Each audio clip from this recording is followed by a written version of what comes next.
우선은 저희가 같이 볼 기사가 있는데요. 최근에 보면 특히 초등학교에서 더 심한 것 같아요. 이번에 안타까운 사고도 초등학교에서 일어났고, 이른바 교권 침해라고 하는 것들. 초등학교에서는 학생이 스승의 교권을 침해하는 것보다 학부모가 침해하는 게 더 심각하다.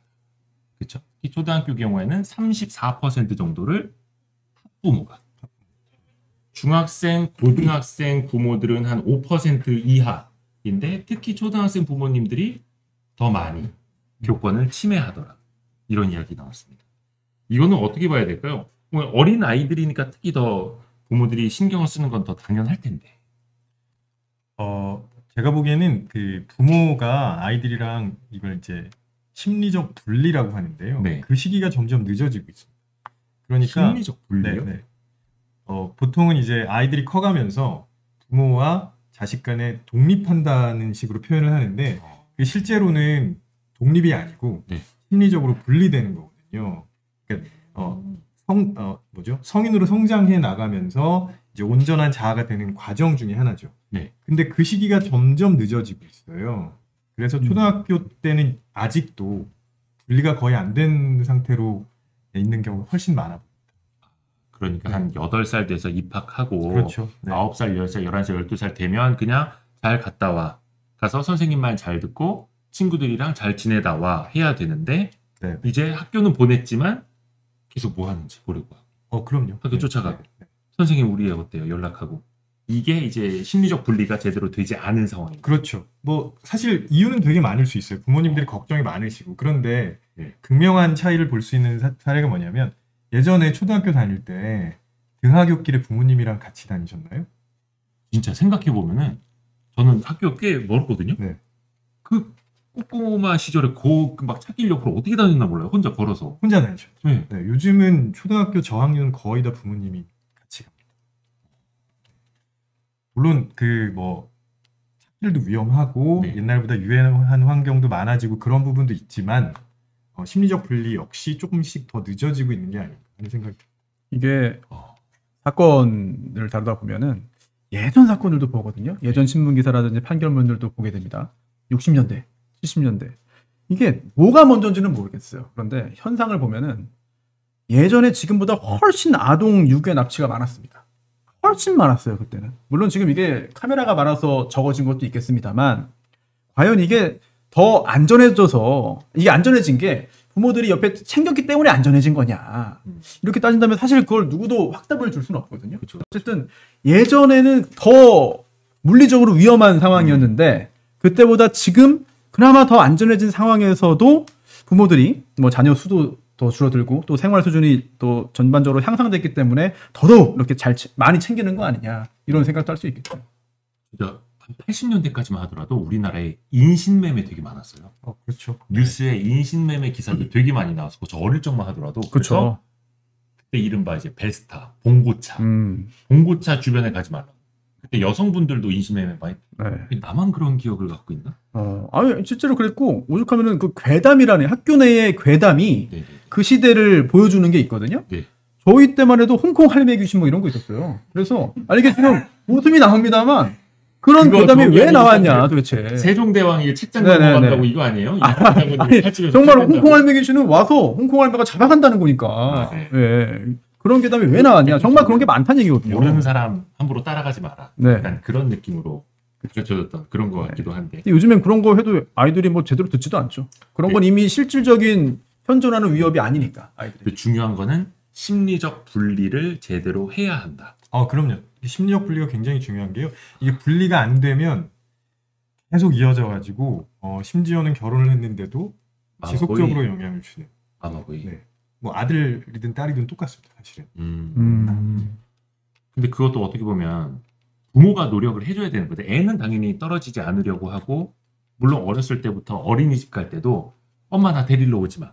여기 너무 재미있어 하는 아이들도 있지만 그렇죠. 네. 떨어지지 않으려고 하는 아이들도 있고 근데 그건 어차피 이 제도권 교육, 공교육으로 보내놨으면 부모 입장에서 좀 심리적인 분리를 해줘야 되는 거죠. 맞습니다. 부모가 제대로 역할을 해줘야 됩니다. 그리고 항상 이런 그 비율이 나오면은 항상 좀 신경을 곤두서서 한번 좀 파악을 해야 되지 않나 그런 생각이 들어요. 예. 왜냐하면 이거 어떻게 해석하느냐가 중요한 것 같은데 교권 침해 전체 비율 중에 학생과 학부모 중에서 초등학교는 34%가 학부모다. 그리고 중고교는 5% 이하다. 이게 절대적인 수치를 모르는 상태에서 이러한 비율만으로 과연 현상을 잘 파악할 수 있겠느냐. 이 기사의 헤드라인도 사실은 상당히 여러 가지 오해를 불러일으킬 수도 있지 않겠느냐라는 생각이 들긴 하거든요. 예를 들어 네. 초등학교에서 100건이 벌어지는데 그중에 학부모가 34%다라고 한다면 중고등학교는 예를 들어 2만 건이다. 그러면 그중에 5% 이하라고 하더라도 부모가 문제를 발생시키는 건 더 많을 수도 있는 거거든요. 그렇죠. 네, 이런 것들에 대해서는 좀 더 자유가 더 필요하지 않을까라는 생각도 듭니다. 아무래도 어리니까 더 많은 그 보호와 관심이 필요한 거는 맞는데 부모 입장에서 좀 노력을 해야 될 필요가 있는 거고 우리 교사 여러분이 정말 많이 힘드실 겁니다. 그리고 이번에 그 억눌려 왔었던 이 응어리가 이번에 터진 것 같아요. 그래서 이분들이 오죽하면 또 시위도 하신다고 교권을 지키기 위해서 추모 집회가 또 그 하나가 될 수 있을 것 같고 이번에 돌아가신 분들 이제 추모하는 집회 49제 때 또 많은 분들 모이신다라는 그런 이야기도 있습니다. 모마미님이나 네. 민키 1211님 같은 경우도 심리적 분리 음. 댓글로 쓰시면서 이렇게 굉장히 좀 와닿는다는 그런 표현을 또 해주십니다. 저도 마찬가지고. 혹시 네네. 자녀분 예, 있습니다. 현재 어릴 것 같아요. 어린가요? 중3하고 벌써 예, 그래요? 중3하고 초등학교 5학년 이렇게 있어요. 교수님 저는 굉장히 어려요. 네. 미취학? 미취학이고요. 아, 둘째는 21개월. 21개월이요? 오. 야. 그 이제 앞으로 불쌍한 눈으로 바라봐주셔도 돼요. 일단 커피 선물 드리겠습니다. 저는 애가 셋인데 커피 선물 드리겠습니다. 중1, 5학년, 2학년 이렇게 되거든요. 아, 근데 이제 심리적 분리를 일부러 하려는 거는 아닌데 이 아이들에게 뭐가 도움이 되는지를 생각해 보면 될 것 같아요. 학교 가서도 엄마 보고 싶어 하고 엄마한테 계속 전화하는 게 과연 이 아이에게 도움이 될지. 학교 갔으면 선생님을 믿고 따르고 친구들과 어울리고 사회생활을 나름대로 하는 게 이 아이에게 도움이 될지. 그 안에서 트러블이 생긴다 하더라도 본인이 그걸 이겨내는 걸 배우는 게 더 도움이 될지를 생각해 보는 거죠. 그래서 그 아이들에게 독립까지는 아니지만 스스로 심리적 분리를 해보는 것도 아이한테 저는 되게 필요하다고 보거든요. 그래야 어차피 나중에 결국 성인이 돼서 사회에 나갈 때는 혼자 있는 거잖아요. 그렇죠. 그런 준비가 안 된 상태에서 나가는 사람들이 점점 늘어날 수밖에 없죠. 요즘엔 특히 이제 아이들을 다 하나씩 만났기 때문에 그래서 엄마 아빠가 더 데려다 주고 싶고 누구랑 같이 오가는 것도 좀 쉽지 않을 것 같고 그런 생각도 듭니다. 교권 관련해 가지고 이게 많은 분들이 그 교사 같은 경우에는 99%가 나는 감정 근로자다라는 것에 동의를 한다라고 합니다. 사실 감정 근로자라는 게 서비스업 어떤 창구에서 사람들을 면대면으로 대응을 해주고 하다못해 진짜 뭐 사랑합니다 고객님 이런 분들도 감정 노동자거든요. 엄청난 감정 노동. 근데 교사로서 어떤 누군가의 스승 가르침을 주는 사람이라기보다는 뭔가 감정 노동 서비스업 종사자라고 또 스스로가 많이 느끼신다는 거예요. 그러면 되게 좀 애석한 부분 아니에요? 그렇죠. 사실 이 교권 얘기를 하다 보면은 우리 사회의 모든 얘기를 다 할 수밖에 없을 것 같아요. 네. 특히 어떤 세상이 변하면서 시간이 흐르면서 스승과 제자의 관계라든지 이런 거에 대한 관념이 다 다르잖아요. 특히 예전 같은 한 몇십 년, 20년 전만 해도 나는 감정 근로자야 라고 말하는 교사가 과연 몇이나 있었겠느냐. 근데 정말 빠르게 세상이 변한 것 같다. 이런 생각을 하게 되고 사실 예전에 이제 교원들이 처음으로 노동조합 만들려고 뭐 시도할 때만 해도 네. 그때 또 반대하고 반박하는 논거 중에 하나가 아니 교사가 어떻게 근로자냐. 따져보면 근로자거든요. 일하고 돈 받으니까. 처음에 근로자라는 표현 쓰는 걸 되게 어색해했고 그렇죠. 이상하게 봤죠. 심지어 노동자라는 말은 지금도 잘 안 쓰고 있고 법에서는 근로자라는 말을 기본법이라고 안 하잖아요. 근로기준법이라고 하잖아요. 네. 근데 이제는 아예 근로자, 교사는 근로자라고 하는 게 이상하지 않게 느껴지니까 세상이 많이 변했고 또 그만큼 그에 따라서 교사들도 받는 여러 가지 스트레스가 클 수밖에 없다. 그러니까 교사라는 직업이 과거에는 굉장히 선망의 대상이었고, 그렇죠? 성공하고 네.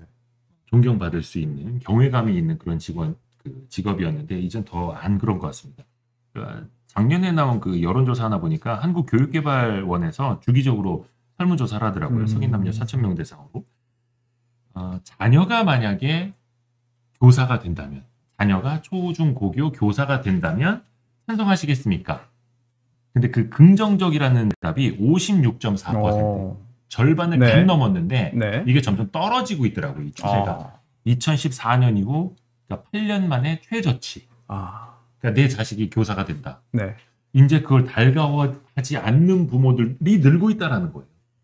오죽하면. 사실 어떤 직업에 대한 평가는 복합적이잖아요. 네. 그래서 첫 번째 중요한 요소 중에 하나는 돈을 많이 벌 수 있느냐를 빼둘 수 없겠고, 또 두 번째는 그 받는 돈만큼 그 돈 받는 돈에 이제 비추어서 과도한 노력을 해야 하는가, 아니면 노력을 조금 하고 돈을 더 많이 벌 수 있는가, 이런 들어간 투입되는 노동의 어떤 그 양과 질도 굉장히 중요한 거고, 또 거기에 더해서 사회적인 평가까지 더해볼 수 있겠는데, 뭐 개인의 어떤 만족감이나 적성은 그 다음일 수도 있고요.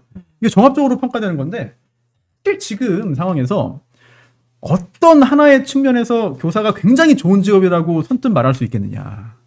특히 그동안 사명감이라든지 또 내가 좋아하는, 내가 사랑하는 그런 어린 아이들과 함께 호흡할 수 있고, 내가 뭔가 잘 기르고 아끼고 훈육하고 가르치면서 좋은 아이로 만들어내는 그런 보람을 가지는 교사들이 있었다면, 그런 보람보다 다른 영역에서의, 다른 분야에서의 불이익이라든지 스트레스가 더 크기 때문에 이런 선호도가 조금 계속 내려가는 게 아닌가 싶어요.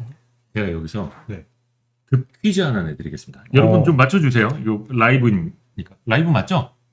라이브 맞을 겁니다. 여러분이 정답 올려주시면 라이브가 확인이 되는 겁니다. 교원 호봉 있지 않습니까? 1호봉. 처음으로 교사가 돼서 받는 월급 1호봉 급여가 얼마일까요? 한번 대략 맞춰봐 주세요. 요즘에 그 최저임금 이런 거 이야기 많이 나오면서 한 달로 환산을 했을 때 얼마 이런 계산들 나오지 않습니까? 이게 물론 뭐 중등, 뭐 초등 이게 다를 테고. 고교 공립 기준으로. 다 같아요? 예, 공립 기준으로 150. 안 올라오는데? 이거 어렵나? 어렵지는 않을 거예요. 이게 아마 말씀하신 후에 시간이 좀 있어야지 올라오는 것 같아요. 네. 제가 살짝 교수님한테 보여드릴게요. 150. 네. 공급이. 네네. 그러니까 이게 무슨 이런저런 수당 제외하고 그냥. 그죠? SHS님 선물 드려야겠다. 그렇죠? 이 정도면 정답입니다. 이 정도면 정답. 아이스님은 200이라고 하셨는데 사실 200도 안 됩니다. 172만 8천 원. 7년 차 돼야 본봉이 200만 원 되네요. PD님, 작가님들도. 물론 뭐 여러 가지 수당이라든지 이런 것도 있지만 다른 수당도 있습니다만 기본 물론 이것도 호봉제니까 매년 조금씩 올라가긴 합니다. 몇만 원씩. 그리고 지난해 인상률이 1.7%였어요. 그 물가 상승률만큼도 안 된 거죠. 근데 1호봉 봉급이 172만 8천 원. 그러니까 속된 말로 최저 시급 받으면서 어디서 아르바이트 하는 거나 그렇죠. 네. 별 차이가 없다라는 거예요. 야, 이런 상황에서 여러 가지 민원에 시달린다면 우리 그 로샤 K님하고 아까 아이스님이 200만 원이라고 말씀해 주셨는데 200만 원이 되려면 7호봉이 돼야 됩니다. 7년 차가 204만 6,600원. 그리고 10년 차. 그래도 10년 차면 어느 정도 좀 중추적인 역할을 하시는 분들인데 221만 원.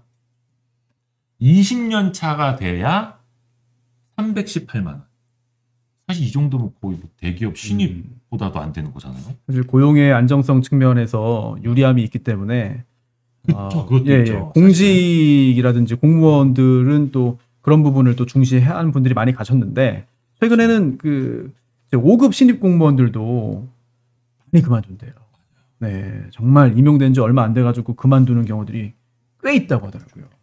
9급 공무원들도 마찬가지고 교사들도 마찬가지고 예를 들어서 똑같이 공부하고 똑같은 좋은 대학 나오고 똑같이 열심히 공부를 했는데 나는 교직에 들어갔고 공무원이 됐고 그래서 거의 최저시급과 비슷한 급여를 받고 있으니 에이 때려치고 다시 공부해서 다른 데 가자. 이걸 생각해보면 예전에는 교사든 공무원이든 인기가 많았잖아요. 근데 이게 점점 떨어지고 있는 건 결국은 우리가 직업을 선택할 때 현재 그런 모습도 중요하지만 미래 가치를 굉장히 네. 중요하게 보거든요. 네. 지금 이미 미래에 대해서 그러니까 교사나 공무원에 대한 미래 가치가 많이 떨어지고 있다는 거예요. 그런 부분에서 좀 주목해서 봐야 돼요. 그러니까 단순히 지금 월급을 얼마 올려주는 걸로만 해결할 수는 없는 부분이라는 거죠. 네. 네. 이게 담보가 되지 않으면 선택하기 되게 어렵습니다. 사실 90년대 후반에 이제 경제 위기가 닥치면서 네. 그때는 뭐 평생 직장이라고 생각했던 부모님들이 특히 아버지들이 우르르 다 회사에서 밀려나면서 가정의 어떤 그 경제적인 안정감이 굉장히 파괴됐잖아요. 네. 그걸 본 90년대 후반과 2000년대 초반에 공부 잘하는 학생들이 상당수가 교대 사대로 갔습니다. 특히 교대. 그런데 그렇게 해서 아주 좋은 직장을 갈 수 있었던 성적을 받은 학생들이 교대를 가서 초등학교 선생님이 됐는데 20년이 지난 지금 상황이 굉장히 그때 예상하지 못한 쪽으로 가버렸거든요. 여기서 받는 스트레스라든지 충격도 무시 못할 것 같아요. 그 교대 문제도 되게 심각합니다. 그렇죠. 사실 우리가 교대 가는 친구들은 그래도 꽤 공부 잘하고 거의 초등학교 교사가 되는 거는 확실시 되는 거라고 생각을 했었는데 교대 정원을 보니까 한 3,800여 명 계속 유지가 되고 있더라고요. 우리나라에 교대가 10군데 있고 초등교육과가 3곳 있어서 총 13곳에서 인재를 배출하고 있는데 정시 모집 경쟁률이 2.0대 1입니다. 그러니까 2대 1이라는 거는 때때로 다른 데서는 미달이 난다라는 거거든요. 이것도 최근에 네. 5년 내 최저고 여기서도 자퇴하는 사람들이 계속 많이 나타나고 있대요. 인기가 많이 떨어졌죠. 네, 그리고 왜 이렇게 인기가 갑자기 떨어졌느냐, 식었느냐 이걸 좀 분석해서 대응을 해야 될 것 같고 S님은 네. 임용 준비 중이다 지금 학생인데 그런데 이게 시험이 되든 안 되든 방향을 좀 틀려고 한다, 다른 일을 하려고 한다라고 이야기를 합니다. 그렇죠. 사실 이것도 고시잖아요. 엄청 음. 어렵고 임용고시를 열심히 공부를 하셔야 되는데 아이고, 요즘 뭐 교권 추락하고 있고 공급은 또 이렇게 줄고 있고 그리고 또 교대 나와서 바로 또뭐 시험에 통과돼서 선생님이 될 수 있는 것도 아니더라고요. 그 그렇죠. 임용 문이 계속 좁아지고 있는데 지난해 서울 지역에서 신규로 임용된 교사 수가 115명밖에 안 돼요. 1년 전보다 절반 수준으로 줄었고 2018년에 3분의 1 수준으로 줄었어요. 그러니까 학생 수가 계속 줄어들다 네, 보니까 그렇죠. 네. 교사도 더 덜 뽑을 수밖에 없는 거고 근데 아까 말씀드린 것처럼 교대에서는 매년 3,800여 명의 신입생을 또 받고 있고 근데 그 사람들은 계속 매년 졸업을 하고 1년에 시험을 보는 사람들은 한 만 몇천 명씩 계속해서 시험을 보는데 그런데 이제 학생 수가 줄어든다고 교사 수가 그냥 줄어야 되는 건 사실 아니거든요. 그러니까 이게 정확한 적정 인원은 뭐 제가 교육 전문가가 아니니까 말씀드리기가 어렵지만 사실 제가 초등학교 다닐 때 한 번에 60명. 저는 한 45명, 50명 이 사이. 네. 그러니까 지금과 그때를 비교하면 교사 한 명당 담당하는 학생 수가 굉장히 줄었죠. 그렇지만 여전히 그보다 더 줄어야 된다고 생각하시는 분들도 있거든요. 뭐 그것도 방법이죠. 왜냐하면 사실은 한 분이 담당하는 학생 수가 줄수록 더 많은 관심을 줄 수 있고 더 많은 더 양질의 교육을 제공할 수 있을 가능성도 높아지기 때문에 단순히 그냥 학생이 주니까 교사도 줄어야 된다라고만 접근하기는 좀 어려워요. 교육의 질을 높이는 측면에서 네네. 보면은 요즘 한 반에 한 25명, 뭐 27명 요 정도 된다 하더라고요. 그 정도면 많은 편인 것 같아요. 이것도 많은 거예요? 예. 20명 정도 안팎인 경우도 있고. 네. 그리고 이게 지금 늦게 들어오신 분들은 또 뒤로 가서 처음 좀 늦게 따라오시는 거죠, 지금? 아니요, 실시간이에요. 아니, 그래서 네. 그렇죠. 그럴 수 있는 거죠. 다시 뒤로 돌아가서 보실 수도 그렇죠. 있을걸요? 뒤에서 보시는 분이 계신 것 같아서 EMM님이 사실 처음부터 계신 것 같은데 갑자기 또 지금 200만 원, 190만 원 하셔가지고 잠깐 놓치셔서 뒤로 다시 가신 것 같거든요. EMM님의 어떤 열정에 감사하는 마음으로 타임머신을 타고 네네네. 갈 수가 있어가지고. 선물 드리겠습니다. 네, 저희는 지금 실시간에 있습니다. 네. 저녁 7시 24분 지나. 아니, 너무 올드한 거 아닙니까 이거? 라디오 네네네. 중간중간 시간 말해주는 게 버릇이 됐네. 아무튼 7시 24분 저희 라이브로 함께하고 있습니다. 아이고, 그래서 아까 뭐 임용 준비하신다는 분들도 이게 잘 되셔야 되는데 문은 더 좁아지고 있고 그렇죠. 서울 지역에서는 임용 시험을 통과를 해도 15개월이 걸린대요. 평균 대기, 발령 대기 기간이. 그러니까 갈 학교도 없는 거고. 그렇죠. 네. 그리고 아까 보니까 교권 추락에 대해서 이야기를 하고 있는데 손수호 변호사님 네. 좀 여쭤보고 싶은 게 실제로 법적인 다툼, 네. 선생님과 학부모 네. 이 일이 좀 늘어나고 있나요? 굉장히 많습니다. 그래서 선생님 상대로 소송 거는 부모들 굉장히 많아요. 예, 굉장히 많고 참다 못해서 학부모를 상대로 법적인 조치를 취하는 교사도 있고 학교도 있고 예전과는 분위기가 많이 달라졌는데 네. 뭐가 옳은지는 뭐 제가 평가할 수는 없겠습니다만 달라졌다. 정말 많이 달라졌다라는 말씀을 확실하게 드릴 수 있겠고 제가 한 8년쯤 전에 서울시 교육청 징계 재심위원을 했어요. 이게 뭐냐면 학교에서 네. 문제가 생기면 아이들을 이제 징계하죠. 예. 그럼 그 징계에 대해서 그 징계를 받은 학생이나 또는 그 징계 대상자로부터 피해를 받은 피해 학생이 불복을 하면 이제 서울시 교육청에 있는 이 재심을 받으러 옵니다. 받으러 오는데 그때만 해도 아주 가끔씩 변호사와 함께 와요. 대동을 해서. 그러면 제가 변호사인데도 불구하고 아니 뭐 이런 거를 변호사랑 오냐. 그래서 일부러라도 변호사랑 같이 온 사람을 뭔가 좀 더 날카롭게 좀 추궁도 해보고 네. 의심도 해보고 그랬거든요. 그런데 지금은 이 학교에서 벌어지는 여러 가지 절차 관련해서 변호사 없는 경우가 별로 없다고 합니다. 그리고 이거는 교원단체라든지 교육학을 전공한 많은 분들이 지적을 하는 부분인데 학폭 전문 또는 학교 전문을 표방한 변호사들이 있거든요. 학폭 전문 변호사. 예, 이게 과연 전문의 영역이냐. 그리고 또 산업이 된 거죠. 이거를 전문성을 표방할 수 있는 일이냐. 네. 또는 해도 되는 일이냐라는 부분에 있어서는 저도 약간 좀 의아한 부분이 있어요.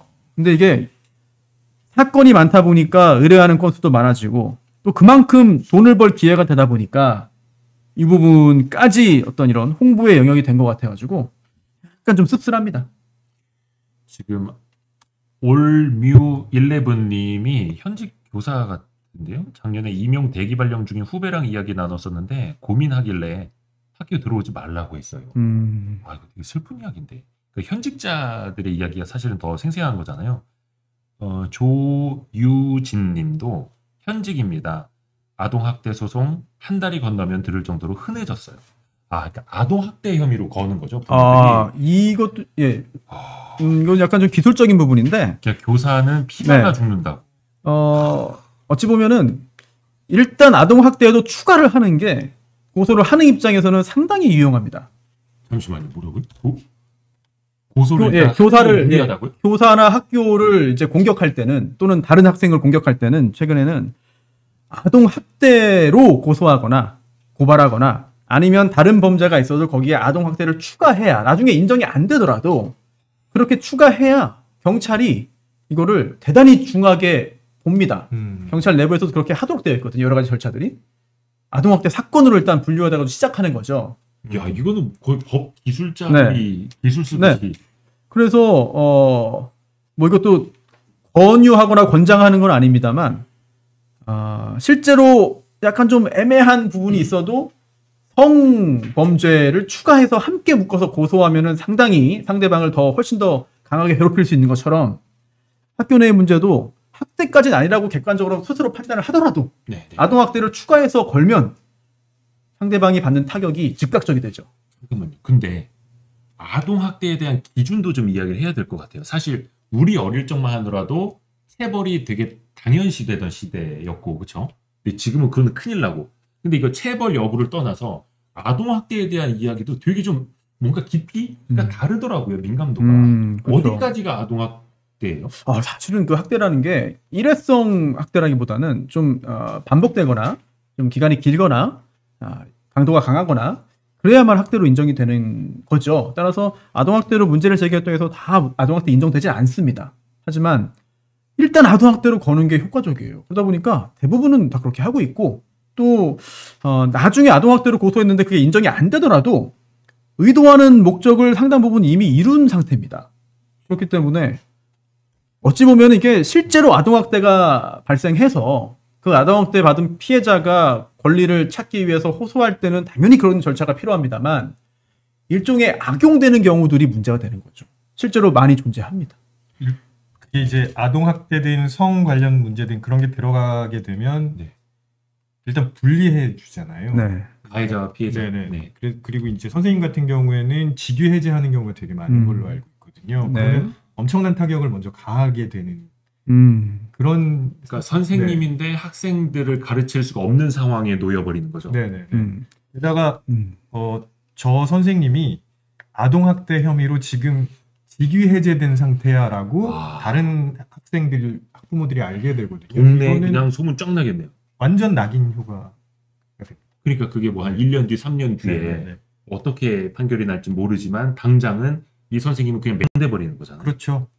저는 이제 변호사다 보니까 하나의 어떤 그 신념이라든지 입장을 가지고 사건을 정하지는 않습니다. 정할 수가 없죠. 물론 그렇게 하시는 훌륭한 분도 계시겠습니다만 억울하다고 호소하는 교사가 사건을 일어나면 저는 교사의 입장에서 아이 또는 학부모가 너무 과하게 반응했고 이거는 법적으로 말이 안 된다라는 그런 방어를 할 수밖에 없고 당연히 하고 최선을 다해서 또 반대로 교사, 학교, 다른 학생, 다른 학부모에게 우리 아이가 너무나 큰 피해를 입었다. 이건 학대다라고 주장하는 의료인을 만나면 당연히 또 그의 그러한 주장이 인정될 수 있게 증거를 수집하고 구성을 해서 강하게 또 맞서 싸우죠. 변호사니까요. 네, 당연히 그렇게 하는 건데 공격하는 측이 최근에는 훨씬 수월합니다. 이게 굉장히 중요한 것 같아요. 그래서 공격할 때 가장 수월한 게 최근에 성범죄. 이거는 방어보다 공격이 너무나 쉬워요. 보통 이제 우리가 성범죄. 예, 성범죄. 끝나죠, 그냥. 끝나죠. 일단 나중에 결과가 어떻게 나는지와 관계없이 그렇게 법적인 문제를 제기해서 수사가 진행됐다는 것만으로도 일상이 파괴돼 버리거든요. 가정까지 이제 붕괴되기 때문에 최근에 공격하는 거는 너무 수월해졌어요. 그래서 그 부분에 있어서는 어떤 조정이라든지 아주 좀 뭔가 보완이 필요하긴 한데 아동학대도 거기에 미치진 않습니다만 준한다고 봅니다. 그걸 악용하는 사람들이 문제인 거죠. 요즘 그래서 남성분들이 엘리베이터나 지하철 탈 때 이러고 타잖아요. 네. 손 이러고 타고. 네. 그러니까 학교에서도 선생님들이 애한테 저 부모는 까칠하니까 그냥 아예 거리로 두는 거죠. 쟤한테는 뭐 좋게 말할 필요도 없어. 뭐 하라고 시킬 필요도 없어. 심지어 훈육을 좀 하거나 네. 이렇게 더 좀 따끔하게 가르치려고 하거나 아니면 뭐 이렇게 되게 한쪽에만 뭐 칭찬을 해주거나 이런 것도 아동학대로 막 거는 사람들이 있다 하더라고요. 근데 조금 그게 좀 미묘한 부분이 있습니다. 뭐냐면 아동학대라는 게 우리는 보통 아동학대라고 하면 신체적으로 위해를 가해서 그 대상자가 뭐 이렇게 두려움을 느끼거나 혹은 발달에 저해가 되거나 이런 것만 생각하잖아요. 근데 이제 신체적인 것뿐만이 아니라 정서적인 것도 당연히 포함되고요. 그렇죠. 게다가 학교에서는요. 그냥 놔두는 것도 학대가 될 수 있어요. 네. 관심을 아예 안 가지는 방임도 학대가 될 수 있어요. 왜냐하면 선생님이 담당하고 있는 학생들이 10명이 있어요. 근데 그중에 9명한테는 계속 관심을 표하고 있습니다. 네. 근데 한 명은 뭐라고 얘기를 해도 그렇구나 하고 그냥 마는 거죠. 그럼 이 아이가 정서적으로 굉장히 상처를 받을 수 있거든요. 이걸 방임이라고 보면 그것도 사실은 학대의 범주에 포함될 수 있기 때문에 조사하면 안 되겠다. 사실 그 변호사님 얘기하신 것처럼 이게 어떻게 걸려 들어가느냐가 사실 굉장히 이게 위험해요. 어렵네. 무슨 고차방정식도 아니고 교단에 서서 애들 가르치면서. 근데 사실 이 아동학대가 실제로 문제되는 그 건수를 보면은 학교나 교원에 의한 아동학대 이제 의심 건수보다 가정 내에서 부모가 훨씬 많습니다. 그래서 이 아동학대가 학교에서만 벌어지는 거고 교원이 주된 책임자라고 보는 거는 사실 오늘 우리가 교권 얘기를 하고 있고 교권 얘기를 하니까 또 최근에 여러 사건들이 또 머릿속에 남아있기 때문에 강하게 느껴지는 거지 실제로 벌어지는 아동학대는 가정 내에서 벌어져요. 손유정님도 현직이시라고 오늘 현직자분들이 많이 들어오시네요. 네. 저는 공부 열심히 해서 신규로 들어온 후배쌤들 보면 왜 여기로 왔니? 여긴 감정 쓰레기통이 되어야 하는데 그 실력으로 다른 데 가는 게 나을 텐데 라는 마음에 안쓰럽다는 생각이 앞섭니다. 감정 쓰레기통이라는 표현이 좀 와닿네. 그래요? 네. 감정을 왜냐면, 다 그냥 받아줘야 되는 거예요. 네. 그냥 그 사람들이 배설하는 감정. 모든 감정이 그냥 다 그냥 무분별하게 들어오는 거잖아요.